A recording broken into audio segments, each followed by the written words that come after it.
Welcome to the United States Air Force Academy and our 31st Annual National Character and Leadership Symposium. I am Cadet First Class Rachel Perillo, the cadet in charge of this year's NCLS and your MC for this afternoon's Cadet Wing Kickoff. The United States Air Force Academy is known for creating leaders of character. In order to accomplish this goal, our institution provides us with the unique opportunity of NCLS. This year's symposium will focus on the tagline, "Embrace culture and empower people." We have an amazing opportunity to hear the stories of a wide variety of speakers, such as world-class athletes, astronauts, humanitarians, CEOs, entrepreneurs, scholars, authors, lawyers, Air and Space Force leaders, social justice advocates, and so much more. It is my goal and hope that each of you interact with speakers, discuss the wisdom you've gained over the next few days with your peers, and take the time to reflect on new perspectives. I believe this year's NCLS will change our mindset of what it truly means to value human conditions, cultures, and societies. Whether you were a 4 degree in the class of 2027, or a soon-to-be graduating firstie in the class of 2024, Roy, we all have room to grow together as we challenge ourselves to successfully lead in ways that embrace culture and empower people. I invite you to join me as we express our gratitude for all who have given so much to help make NCLS successful year after year. Please hold your applause until we have thanked all of our generous donors. The United States Air Force Academy Class of 1959. Our flagship sponsor, the Class of 1973, the Class of 1974, the Class of 1977, the Class of 1993, the Association of Graduates, the Air Force Academy Foundation, the Falcon Foundation, the Muse Family Foundation, Lieutenant Colonel Retired Earl A. Enix, Class of 1977, and Mrs. Candy Enix, the Land of the Free Foundation, and other donors. Without their generosity, this amazing event would not be possible.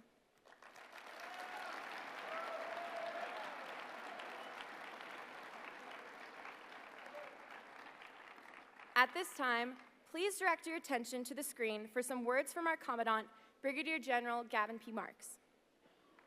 Welcome to the annual National Character and Leadership Symposium. I'm sorry I'm not with you in person, but let me say thank you to all of you for being here and to our guest speakers for taking the time to help us create leaders of character. This year's theme is valuing human conditions, cultures, and societies. Throughout the coming days, you'll learn about the challenges humans face day to day. As future leaders in service to our nation, you're preparing to lead in times of conflict, but also in times of collaboration and cooperation. The global nature of our missions requires a deep understanding and appreciation for the rich tapestry of humanity that exists both inside and outside the walls of the Air Force Academy. Engaging with allies and partners from various corners of the world is not a diplomatic nice-to-have, it's a strategic imperative. Respecting the cultures of others builds bridges that extend beyond language barriers. It also fosters trust. This is also true on smaller scales, like in your squadrons and on your teams. Your unique experiences and backgrounds shape your perspectives. It's crucial to recognize that the strength of our military is not our technology or tactics, but the collective strength of individuals who bring their unique qualities to the team. I ask you to embrace the diversity of thought and cultural differences within your ranks. It's a source of strength, resilience, and innovation. I also encourage you to reflect on the fact that being a leader and warfighter is not just about mastering your craft. It's also about understanding, respecting, and valuing the human conditions, cultures, and societies that make up our world. As future officers, you'll be the defenders of our nation, but also ambassadors to the ideals that make our nation great. I'm excited for all of you, as I know NCLS has and continues to prove itself an invaluable experience in preparing you for commissioning and leading with character. Thank you again to all of our guest speakers, and thank you to all of you for participating in this incredibly important symposium.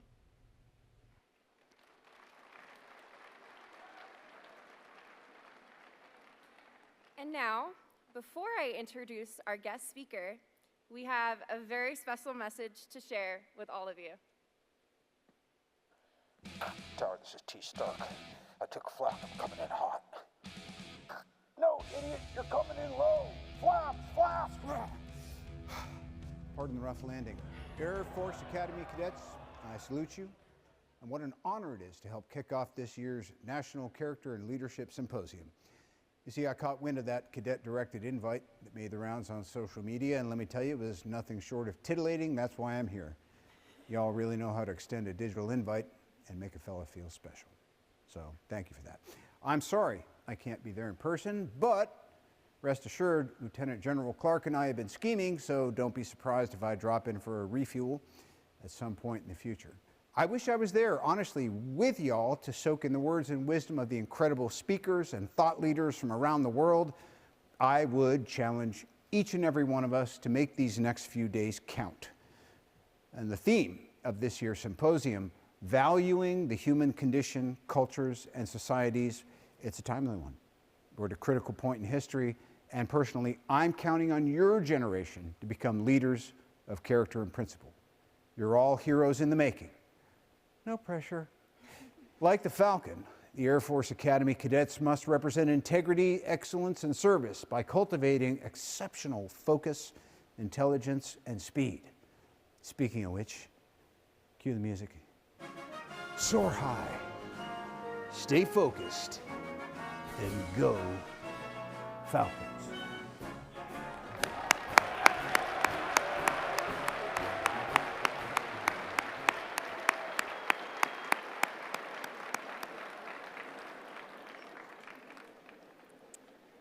Now, it is my honor to introduce our speaker for the Cadet Wing Kickoff, Lieutenant Colonel Jose Sarduy. Jose Sarduy is a proud graduate of the U.S. Air Force Academy, class of 1999, currently serving as an officer within the Air Force Reserve Command. His journey has been marked by resilience and dedication. An accomplished aviator, Lieutenant Colonel Sarduy has served in Operations Enduring Freedom and Iraqi Freedom. Beyond his military service, he has pursued a passion for comedy, honing his skills on stages in New York and Philadelphia. His comedic talents have earned him appearances on major networks such as CNN, CBS, Fox, and Lifetime, as well as hosting roles on programs like NUVO TV's Stand Up and Deliver, and features on Fox TV's Laughs. Notably, his comedy specials on Dry Bar Comedy have garnered widespread acclaim and a substantial audience. In addition to his entertainment endeavors, Lieutenant Colonel Sarduy has shared his expertise in aviation and aeronautical engineering as an aviation expert on platforms including the WB and the Weather Channel. His multifaceted career exemplifies a blend of service, talent, and expertise, making him a truly remarkable individual. Now please direct your attention to the screen for a brief video. So I do the same job I did when I was active duty. I take my expertise, all the years that I did, and impart that onto students. But I also wanted to make a choice for my life, and so I made the choice for stand-up. I'm a pilot, which a lot of people don't know much about because they immediately like, oh, you're a pilot like Tom Cruise in Top Gun? It's like, no, I'd be this little. From Hollywood, where sometimes people dress like they're gonna be in the Thunderdome. Twinsies! This time dressed as supervillains. This time dressed like we're in the 70s. Hey! Yeah! This time I borrowed a jacket from Elton John. Yeah! You want to help veterans? Easter Seals is here today. You guys can donate at the front. Come to register one. So cool. Ladies and gentlemen, get ready to laugh and have some fun, and join me in welcoming Lieutenant Colonel Jose Sarduy. Thank you. You guys asked for Robert Downey Jr. And you got a Jose that looks like a Jason. That's the thing. That's what you got today. Sorry. Sorry about that, everybody. I actually got to see Robert Downey Jr. I live in Los Angeles, California. And yeah, I was at the Laugh Factory in Hollywood. And I saw him walk by going into the Laugh Factory, and I got to tell you, this picture is inaccurate. It should be more like that. So if you're a shorter dude, you can be Iron Man. So they'll just put platforms on you. So that's all right. So I was wondering when I got invited to this, like, what am I going to talk about? I saw the list of speakers, and they are very prestigious, and I don't know what I can contribute that would be unique. And so I want to talk about something I think I have expertise in, and that is failure. I haven't failed more than anybody else. That's true. I have not fallen and gotten up more than everybody else. But what I have done is when I fall forward. So that's what I want to talk about today. So failure and the art of falling forward. What does that mean, Jose? Does that mean falling forward like when Kevin Hart was talking about Shaquille O'Neal? Shaq, this is how you fall forward. Hey, no, oh, God, please. Huh.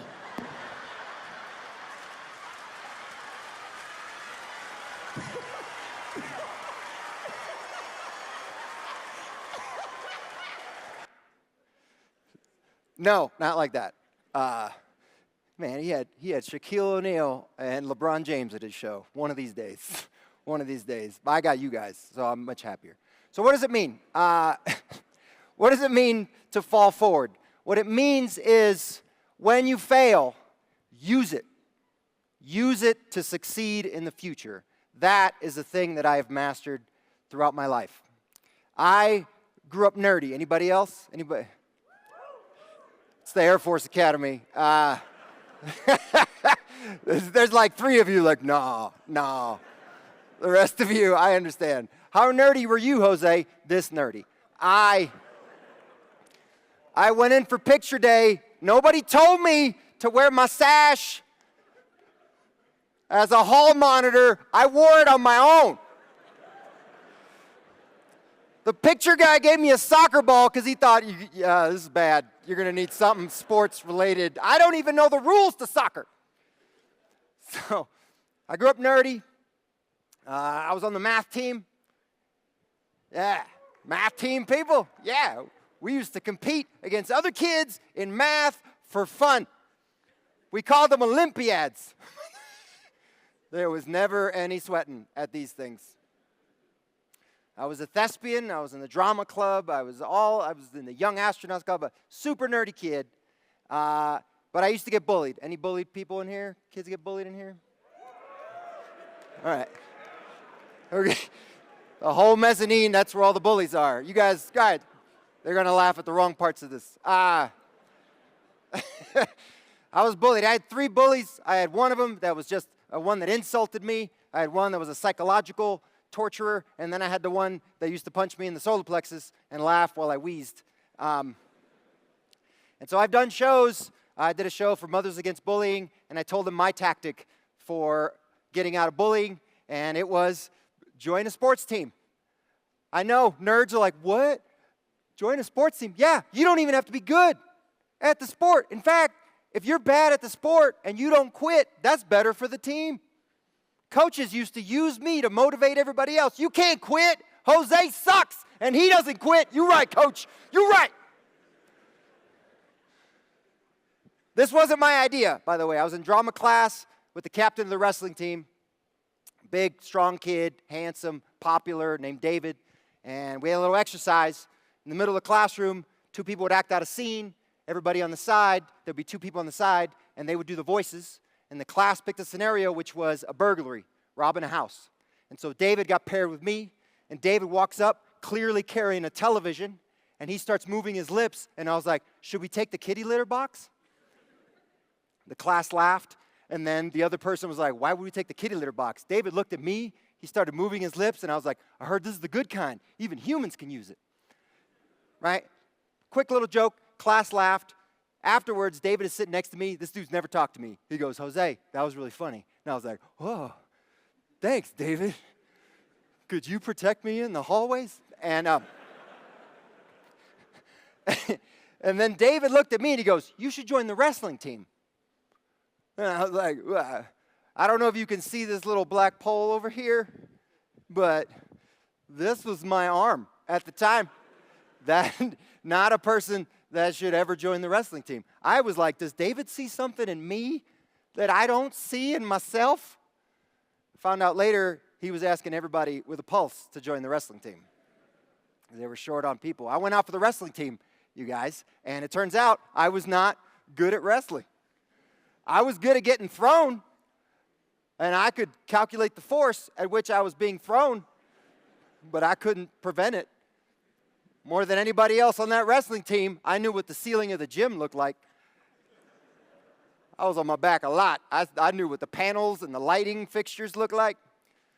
3 days in to wrestling, I was like sore and bruised, and I was like, I can't quit. I can't do this. I'm going to quit. This is awful. And we were standing outside after practice. This is after school. All my teammates are at the lockers, and then I saw my bully walking up, the one that attacked me, the one that punched me, and I was like, oh no, I'm out in the open.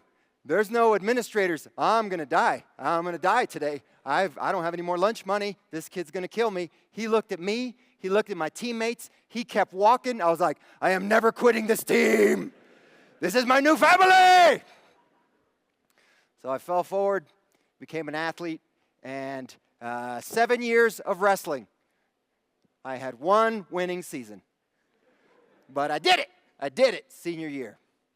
So that's an example of falling forward. I failed, and I failed, and I failed, but I used it to eventually get fit and get into this place without having to need a waiver. So that's one of those things that I actually used in my life. Some of you may be wondering, looking at the camera, how old are you, sir? Well, this is how old I am. These are my baby pictures. I showed this to somebody once, like, were you born during the Treaty of Versailles? What?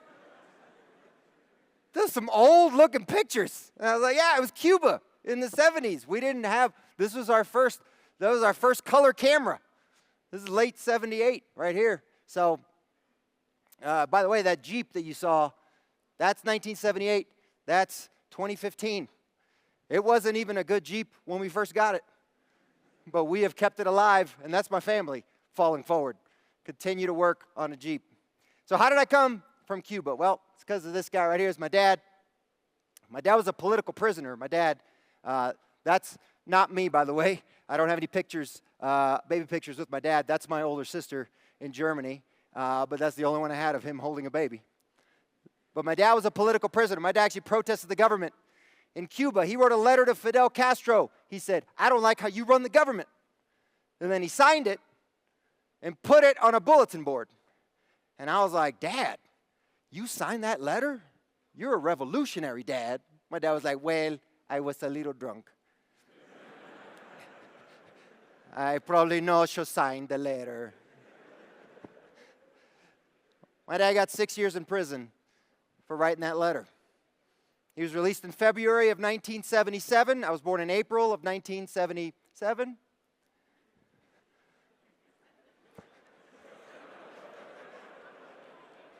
For those of you that weren't on the math team, that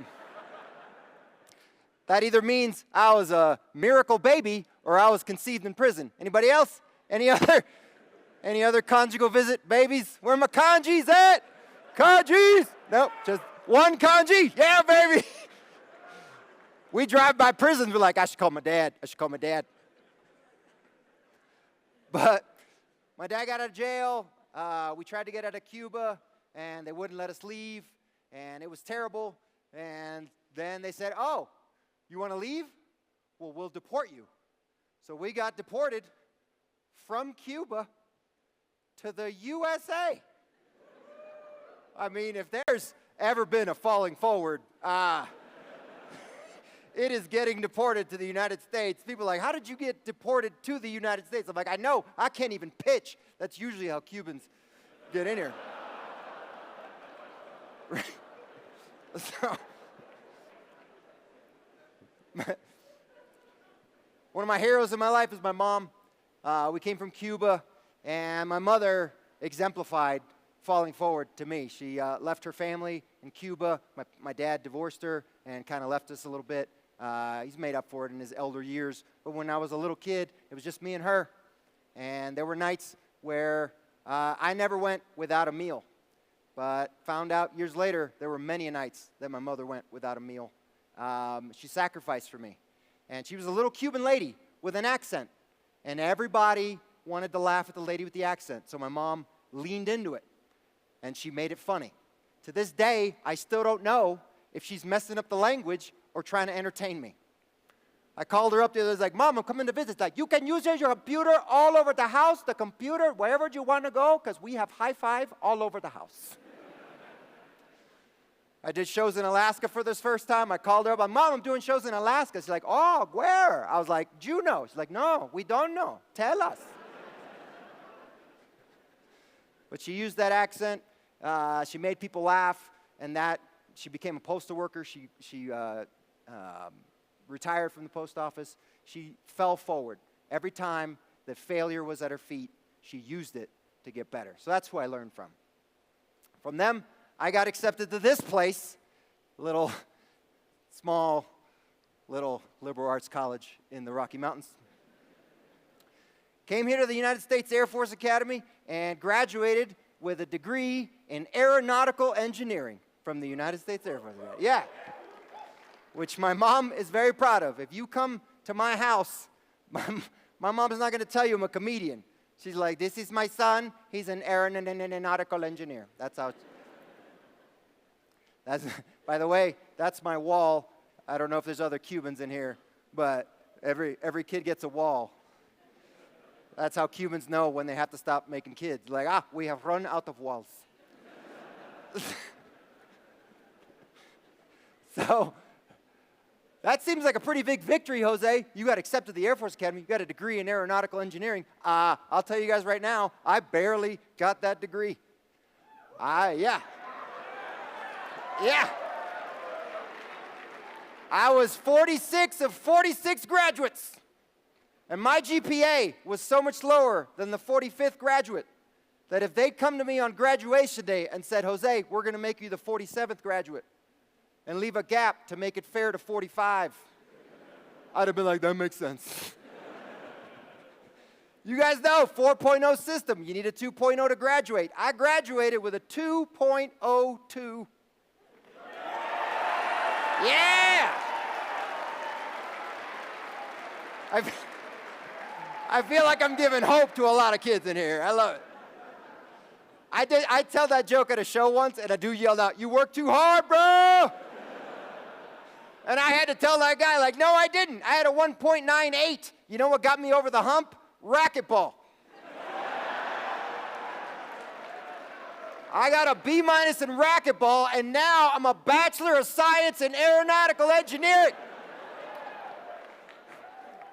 Why'd you get a B-, Jose? Because I ain't good at racquetball either. People are like, why? I don't understand. Well, you were a nerd. You were a nerd. How come you were a nerd? What happened at the Air Force Academy? I was a public school nerd.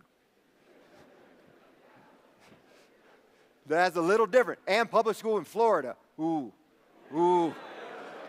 All my Floridians like, oh yeah, preach. I struggled. Because listen, when you go to public school, I don't know if this is true everywhere, but in Florida, if you go to public school and you don't struggle, teachers like, I don't have to worry about this person. Nobody taught me how to study, how to time manage, all that stuff. Like I'd be in class and teacher would start explaining some 10-step process. By the third step, I kind of got it. I was like, all right, I figured it out. And I would start working. By the time the rest of the class started working at the end of the 10 steps, I was done. I got to the Air Force Academy. Teacher would finish the 10 steps. Everybody else would start working. I'd be like, was that English? I struggled a lot. It was not good. I almost quit the major, everybody. I had a meeting with the head of the department, the aero department, full bird colonel. 10 o'clock on a Tuesday, I was standing outside his office. I had my whole speech prepared. I was going to go in there and be like, sir, this stuff is too hard. I'm going to go to philosophy where apparently you can just make up answers and get a B. Philosopher's like, hey. The premises have to be accurate. So I walk in this office, and every teacher in the department is in there. I walked in, I was like, ooh, sorry, I thought I had an appointment. They're like, no, Jose, we're here for you. And I was like, oh, I don't do drugs. I told some people I was going to quit, and they all heard about it, and they went in there to talk me out of it. They walked in, and they were like, Jose, if you're willing to fight, we'll fight with you. And I was like, well, I can't quit now. And I struggled. I learned how to time manage. I learned how to study. All my teachers here at the academy learned. If you wanted 21-year-old Jose to learn stuff, you had to make it mildly inappropriate. My thermodynamics teacher was like, okay, Jose, let me see if you can get it this way. This is how jet engines work. Suck, squeeze, bang, blow. I was like, woo, I ain't never forgetting that, sir. I love all those words, every single one of those. I'm going to remember that for the rest of my life. So I struggled. I worked. In senior year, we got a project from NASA. NASA was doing tests on creating an escape vehicle from the International Space Station. They were running tests on some new vehicles, some old vehicles, like the X-38 here. And they sent it down to the cadets to back up their data. The head of the department picked our smartest kid, Bobby. Bobby, you're in charge. Bobby gave a little piece of that NASA project to 45 out of 46 of the graduates. He didn't give me anything. And the head of the department didn't like that. So he walked up and was like, hey, Bobby, I noticed you didn't give Jose any part of the project. And I heard Bobby said to him, sir, yeah.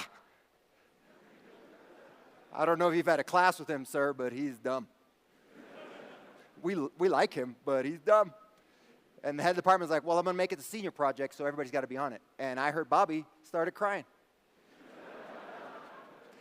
So he had to figure out what to give me from this NASA project. So this is what happened. NASA actually had something they couldn't figure out.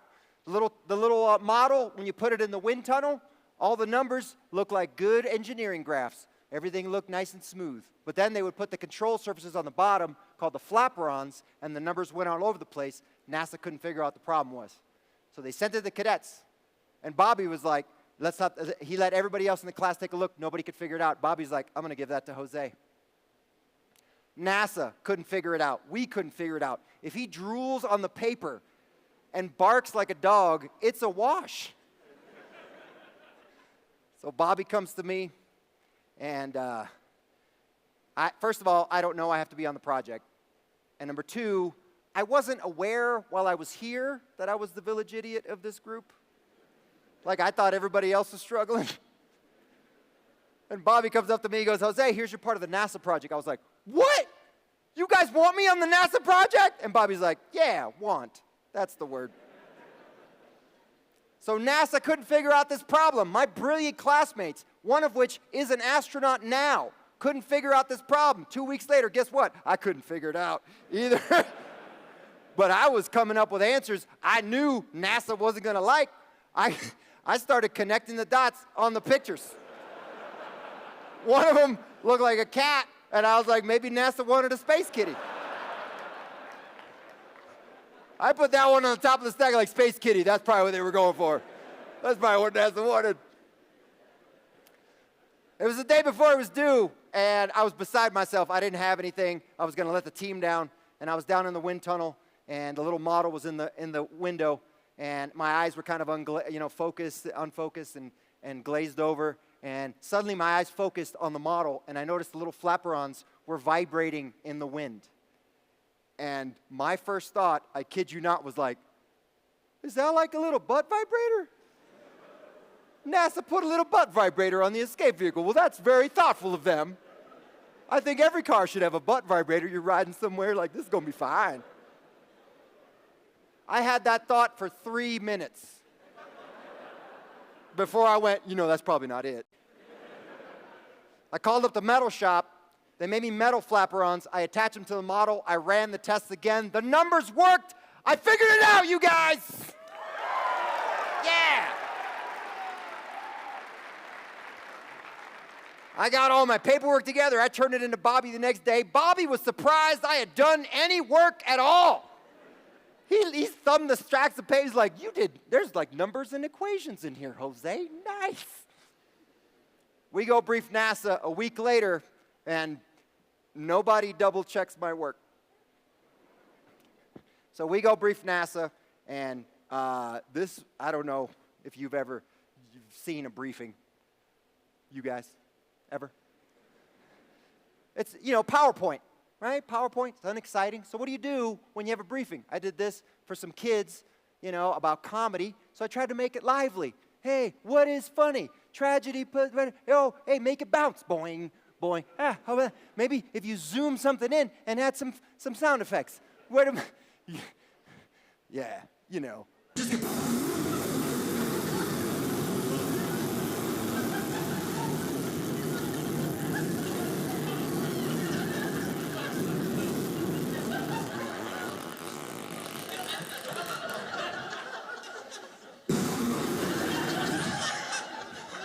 I thought he was gonna levitate like Chris Angel from the butt. For anybody that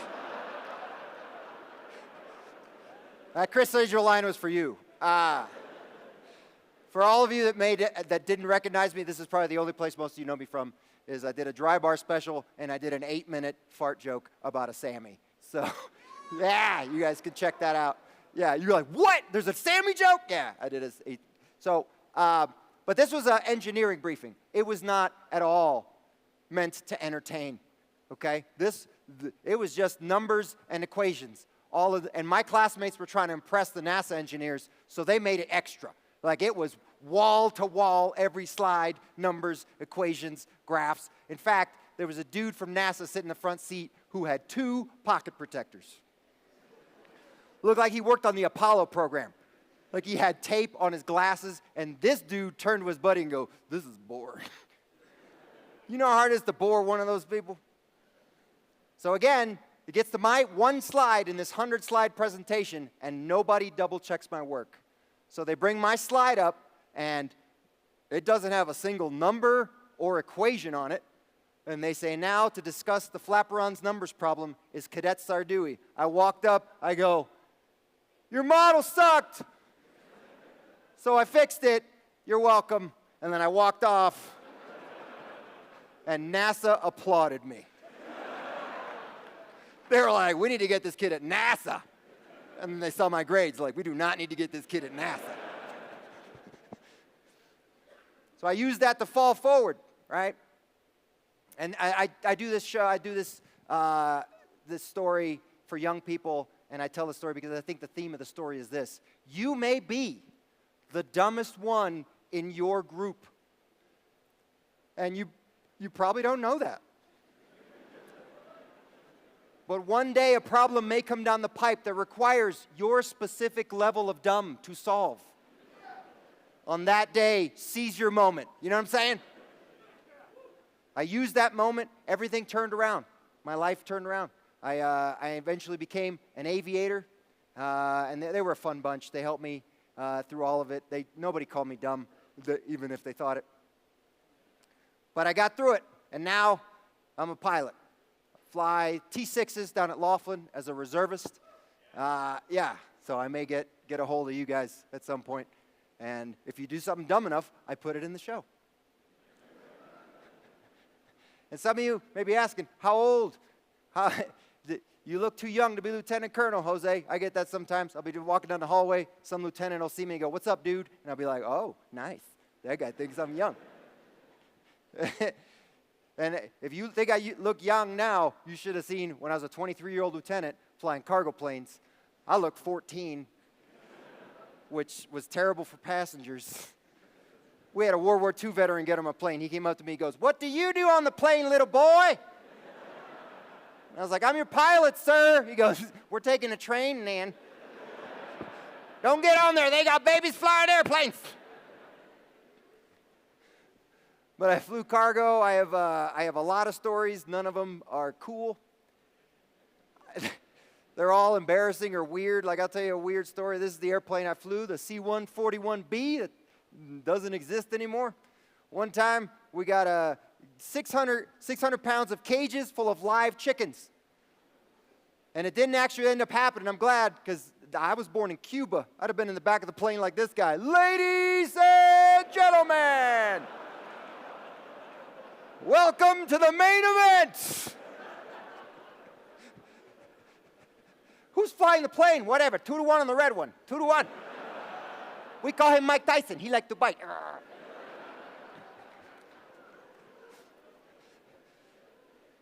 But all that falling forward, eventually you succeed. All right? I've actually been on TV shows as an aviation expert. Weird Earth on the Weather Channel and Mysteries Decoded on the CW. And if you've ever seen me on one of those shows, maybe it doesn't, from the editing you can't tell, but the interviews were about an hour long, and I, about 40 times, had to tell the interviewer, yeah, I guess it could be aliens, but probably not. That was my contribution. And I became a stand-up comedian. And falling forward is the only way to do it, right? People don't laugh at your jokes. I was actually very annoying the first year that I did stand-up comedy. Most people didn't think I was funny. And then eventually I started getting people to laugh. And then now selling out some stadiums. I'm doing family shows. I had a TV show called Stand Up and Deliver. My boss was Jennifer Lopez, which my dad found out. He's like, hey, son, when am I going to meet Jennifer Lopez? I was like, never when you do the kissy face. But that's the art of falling forward. And that's, the art is the thing that's impressive, right? Art motivates us, it moves us, whether it's music, whether it's comedy, whether it's poetry. So I'll leave you guys with this. This is one of my favorite poems. It's called Invictus. All right, very nice. William Ernest Henley. And not all of it applies to me. It's motivational, but not all of it applies to you. So whenever you take art, maybe there's a part that really speaks to you. So I'll read it to you. Out of the night that covers me, black as the pit from pole to pole, I thank whatever gods may be for my unconquerable soul. No, I've been conquered a lot. I've been conquered a lot. In the fell clutch of circumstance, I have not winced nor cried aloud. No, I'm a wincer. My bully will attest to that. He's like, I winced, and I cried aloud. I did. I was a crier. Under the bludgeonings of chance, my head is bloody but unbowed. Ooh, put a pin in that. Beyond this place of wrath and tears looms but the horror of the shade. That dude was scared of dying. And yet the menace of the years finds and shall find me unafraid. I disagree with that completely. I think you can't actually be courageous or brave unless you actually are afraid. It matters not how straight the gate, how charged with punishments the scroll. I'm the master of my fate. I'm the captain of my soul. That's artistic. It motivates, but it doesn't talk to me. So what does apply to me? Under the bludgeonings of chance, my head is bloody but unbowed. Yes, that is definitely the tagline for falling forward. Thank you very much, everybody.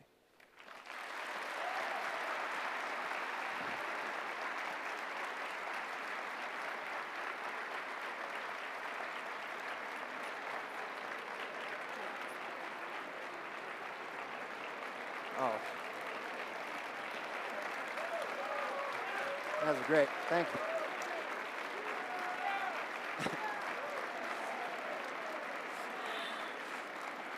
Thank you so much, Lieutenant Colonel Sarduy, for kicking off NCLS in this way.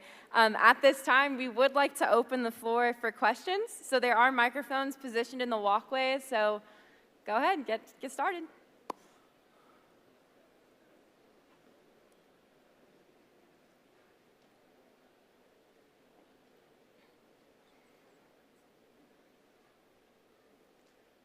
We got a taker.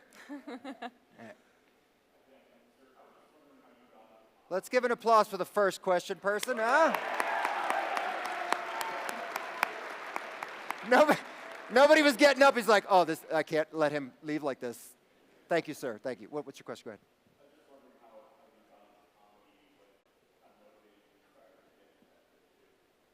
ahead. Well, like I said, my family was always very funny. But I was an inside joke teller, so I never thought I would be the person that would be funny. And then I tried to be an astronaut, and it turns out it's hard. And and I tried to be a fighter pilot, and I ended up being a cargo pilot. And so I was kind of, a lot of these goals that I'd set for myself were kind of coming down. And I felt great. I was still serving my country and all that. And then I was in Urbana-Champaign, Illinois. We got some, all right. Yeah, it's party town. And I went and I was meeting a girlfriend at the time. She introduced me to her friends, and these were all at the bar, and I had just the right amount of beer. You know that right amount of beer where you're good at pool and you're interesting to yourself? And they were trying to like screen me for her, so they didn't want to hear jokes. I knew how to tell jokes that other people had told, and they just want to hear about me. And I talked for 10 minutes, and nobody else spoke, and I killed. Like, this dude shot beer out of his nose. One of the girls fell out of her stool. People were like starting to stop and talking and leaning in, and I was just like, what is this? And then that's what got me into it. And then I looked into what stand-up comedy took, and turns out that's hard too. And I was like, perfect. If I fail, that's my jam. And that's how it started. I went to New York City, October 20th, 2003. I did an open mic at the New York Comedy Club in Manhattan. I did 5 minutes of comedy, and I got one legitimate chuckle, and I was like, I'm in. I'm in. I'm a stand-up comic now. And I can't tell that joke here because it has a lot of curse words. Thank you, sir. You're welcome. Thank you.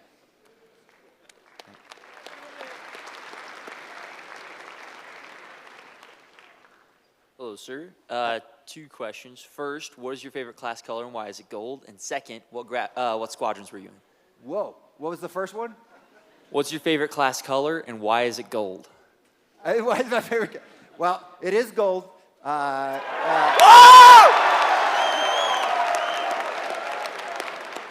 mean, we made it rhyme. The gold will shine in '99. Unfortunately, the Prince song was our song, and so we could never not hear that song and start, okay, gold will shine. And I was, do you guys change squadrons now in the middle of it? Yeah, so I was in 39. We were the cool campus rats, and we tried to change it to Jedis, and somewhere along the way it happened. You did it. And then I changed to 3. Yeah, which let me tell you, parades, woo, that was easier. So, yeah, those are my squadrons. Thank you very much. Thank you, sir. Thank you. 2-parter. Look at that. If you don't have any questions you want to ask in public, I'll be around all week. Please come up to me, and if you have any questions about how to do a active duty career, how to switch to the reserves, how to do a career that's non-standard. I've not only done the career that I have in entertainment, but I have had many reservist buddies that did kind of, like I had a day trader who was a friend of mine, right? So I've seen a lot of different things you can do with your life and still continue to serve.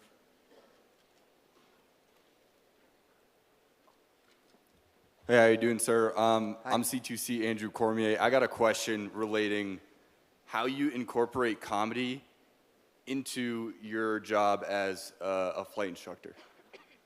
Well, actually, I've only had 5 students in my entire life that were good enough that I could tell jokes in the airplane. Because I don't want to distract them. But these students were good, and I was like, okay, we're going to do this loop, and I'm going to do it in Spanish. He's like, what, sir? I'm like, okay, So in general, I'll maybe do some jokes in the debrief, and then in the brief at the beginning, and then in the debrief, that's when I'll make them laugh and stuff like that. But in the airplane, it's very serious, unless the student can handle it. And there's only been 5, and I've had thousands of students at this point. So I integrate it mostly by when a student does something so dumb that I'm like, ooh, that's a classic.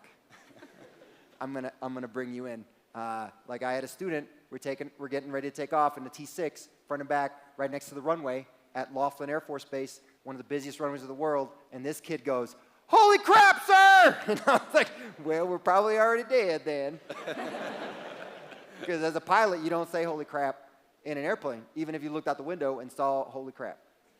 Like a magical turd was floating out there. It had a halo and wings on it, some googly eyes. It said, hidey ho for Jesus. Even then, the pilot said, oh, that's peculiar. And so I had to put that kid in the show, because that was just a great moment. So that's usually how I integrate it with the Air Force career. And then there's just stories from my life. And some of the stories, if you watch my comedy act, all of them are true. Some of them did not happen to me. Some of them I was bequeathed them because the story was so funny. I'm like, can I have that for my show? And I was like, yes, that's embarrassing. I would love it if people thought it was you and not me. And so those are the stories that go in the show. Thank you, sir. You're welcome. Thank you. We have time for one more question. Hi, sir. My name is Lindley Davis from CS25. I was wondering if you would have enough time to tell us the Sammy story. You want to hear the whole Sammy story? Yes, sir. I don't think we have to. It's an 8-minute fart joke. Can you short it? I can do it. Okay. All right. Yeah! All the generals are like, ooh, that Firsty's going to get it. If Firsty's going to get it. So how many people have heard this joke online? Yeah! Yeah, all right.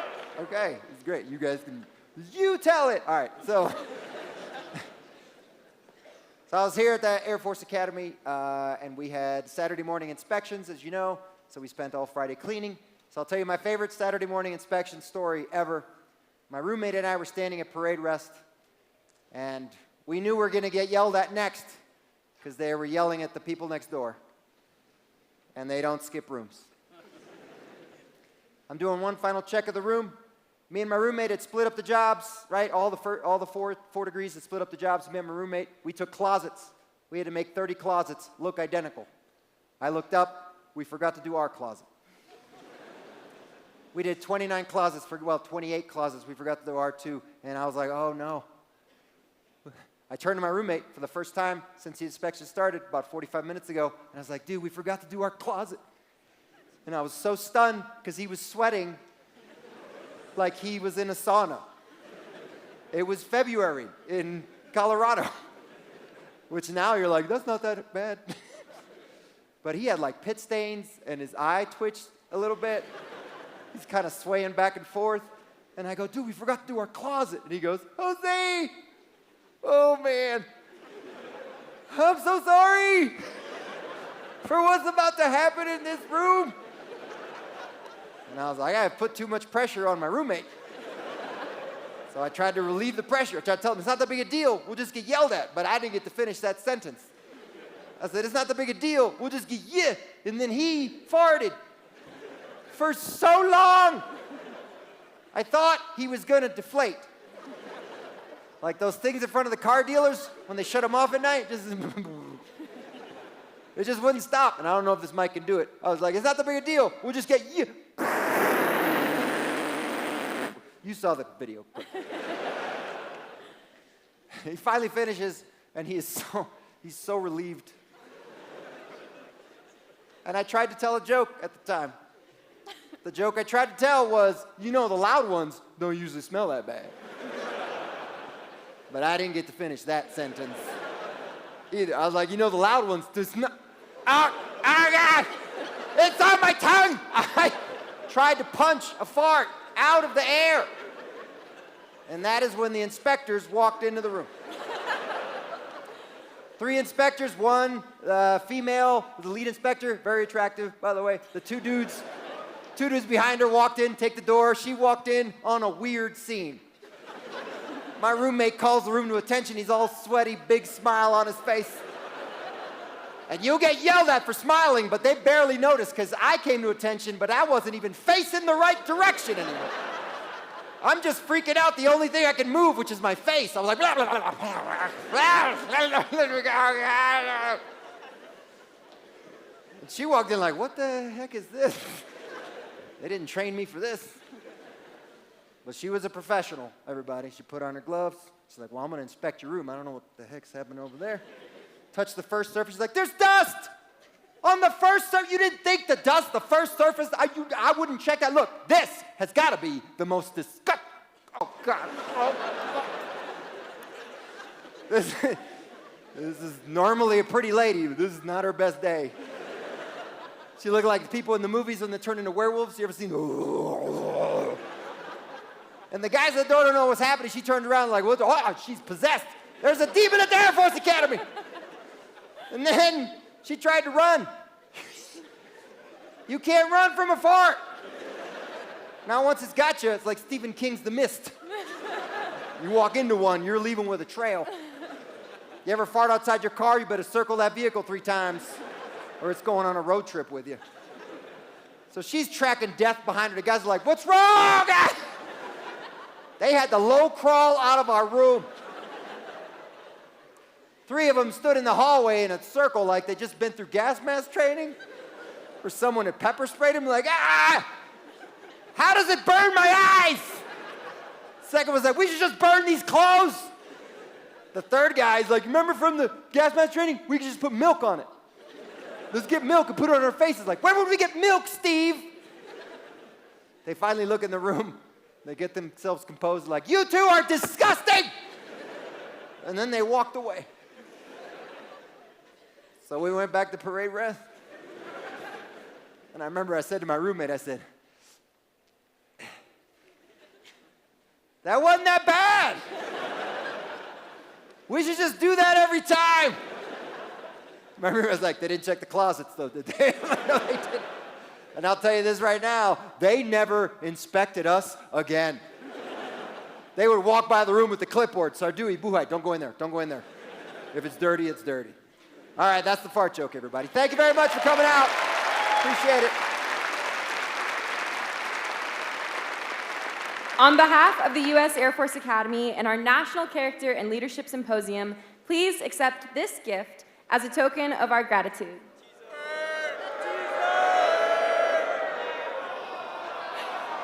The base is made of marble from the Tizo, which you definitely know the significance of.